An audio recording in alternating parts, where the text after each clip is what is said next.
Hello everyone, my name is Amar Mandi and today I'm going to explain about the three stages of computer-assisted language learning and the advantages and disadvantages of using technology in language learning, and also introduce some new vocabularies related to technology, and the last one is example implementation of learning using technology.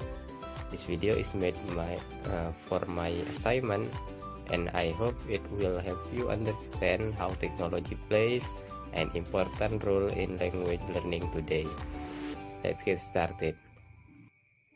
Computer-assisted language learning, or CALL, has developed through three main stages: behavioristic CALL, communicative CALL, and integrative CALL. Number one is behavioristic CALL. This first stage appeared around the 1970 to 1918.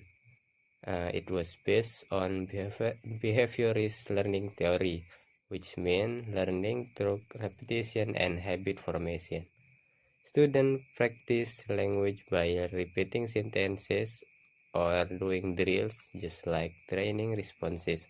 For example, the computer might display a sentence like the cat blah blah blah on the mat, and you have to choose between sit or sat.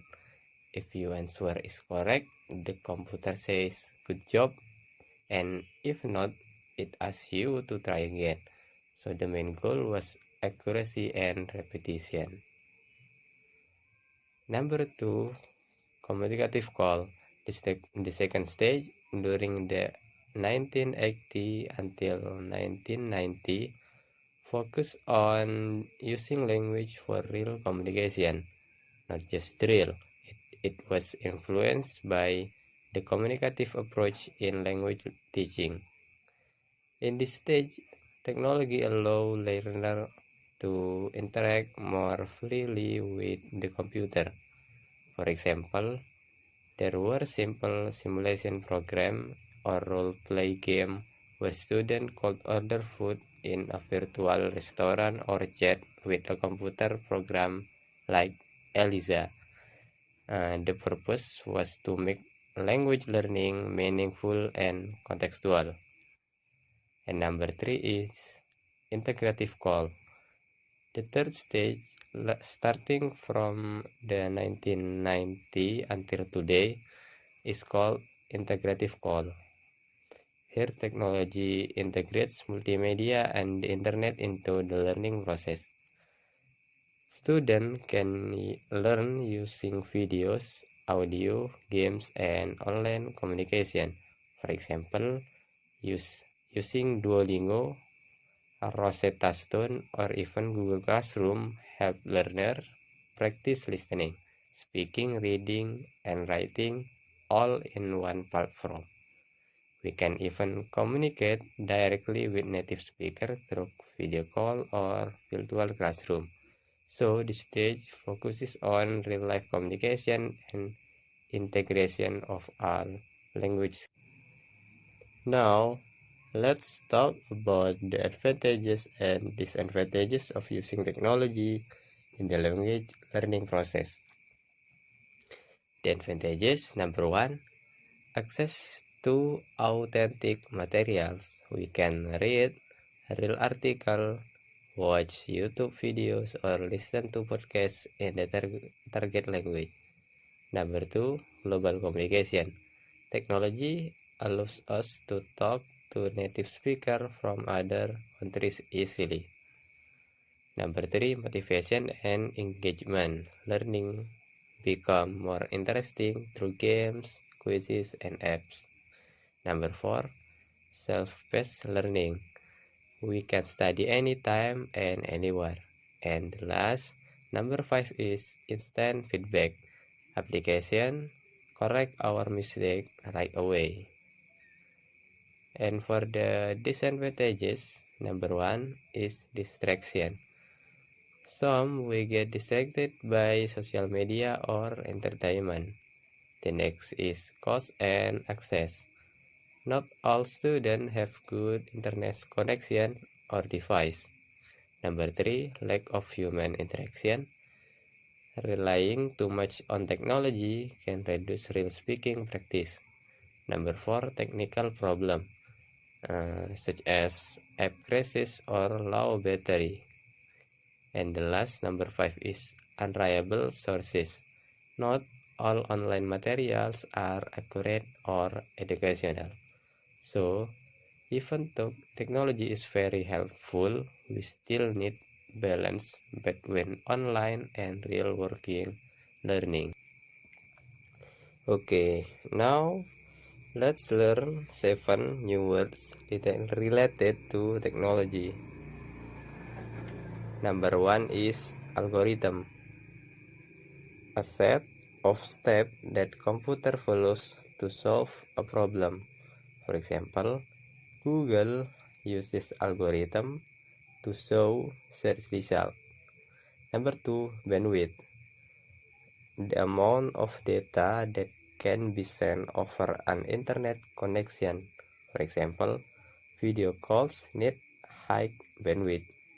Number 3, artificial intelligence or AI, the machine that can think and learn like human. For example, Duolingo uses AI to personalize lesson. Number 4, cloud computing, using online server to store data. Uh, for example, Google Drive store our file using cloud computing. Number 5, interface, the part of a program where user interact with the system. For example, the app's interface is user-friendly. Number 6, virtual reality, a computer-generated environment that feels real. For example, students can practice speaking in VR classroom. And the last is database, a structured collection of data stored on a computer. For example, online dictionaries use database to store words and meanings. Each of those words is connected to how technology helps modern education, especially language learning. Okay, now I'm going to show you how we can make learning English more interested by using Canva. And the topic that I have choose for this lesson is daily activities. In this video, I will explain how to introduce the topic, how to use Canva to create interactive learning material, and at the end, I'll give you some fun exercise to try. Let's start with our topic, daily activities. This topic is very useful because it helps students talk about what they do every day in English. For example, I wake up at 6 o'clock, I brush my teeth, I go to school, I do my homework. By learning this topic, students can describe their routines and also practice using the simple present tense correctly.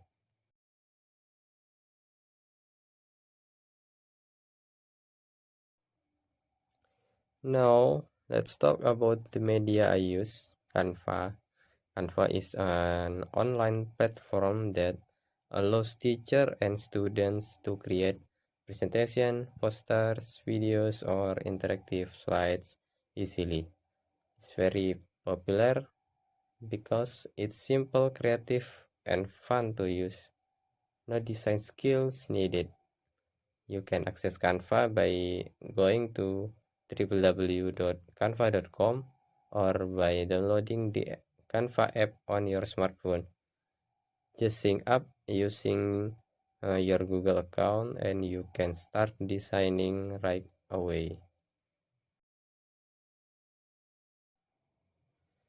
For this topic, I create an interactive slideshow in Canva titled My Daily Activities. Here's how I design it. Slide 1, title page. It says My Daily Activities with a fun background showing people doing morning routines. And slide 2, I added pictures and words like wake up, take a shower, have breakfast, go to school, do homework, and sleep. Each word has an image so student can easily remember it. Slide 3. And the next is practice session. This slide includes a mini quiz. Students must match pictures with the correct phrases. For instance, match the picture of brushing teeth with the phrase I brush my teeth.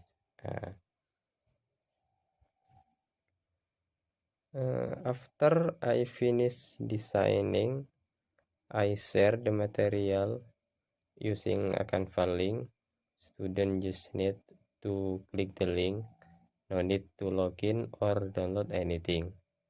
They can view the slides online, play the mini quiz directly, and even leave comment or reaction if I enable that feature. So it's super easy to use and accessible for everyone. Okay, to warm up, today we learn how to make English learning fun using Canva. We talk about topic daily activities, create a visual, and practice with some simple exercise. Using technology like Canva helps students feel more creative, motivated, and confident in learning English. Thank you for watching my video. Don't forget to try creating your own Canva slide for your next lesson. See you and happy learning. Goodbye.